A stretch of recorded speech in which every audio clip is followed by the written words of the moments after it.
என்னடா இவர் சொல்றாரு என்னமோ முதலமைச்சர் பதவி கொடுக்கறதுக்கு முன்னாடி அது உதவி மரணம் கொடுக்க போறான்னு சொல்லிங்கன்னா நினைச்சீங்கன்னா இதுக்கு முன்னோட்டம் இருக்கிறது, ஏற்கனவே நடந்திருக்கிறது. அதுவும் கலசுன வார்த்தை தான். 2016 5 மணி 2016 ஜெயலலிதா அவர்கள் மரணம் அடைகிறார்கள். உடனே ஓ பன்னீர்செல்வம் அவர்களை முதலமைச்சர் ஆக்கிறார்கள்.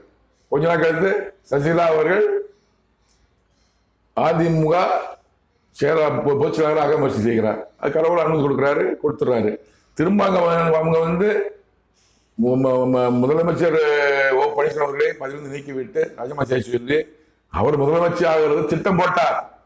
நாள் குறிக்கப்பட்டது, இடம் குறிக்கப்பட்டது, எல்லாம் காவலுக்கு போனா எல்லாம் போனா எல்லாம் அரேஞ்ச் பண்ணியாச்சு. ஆனால் என் கடவுள் சொன்ன வார்த்தை, முதலமைச்சர் பதவியோட கொடுக்க மாட்டேன், அவள் ஆவி எழுப்பேன்னு சொன்னாரு. முதல்ல ஆவி எழுப்பேன்னு சொன்னாரு. என்ன சொன்ன வார்த்தை அதெல்லாம் கொடுக்குறேன் பாருங்க. சசிகலா பெட்டி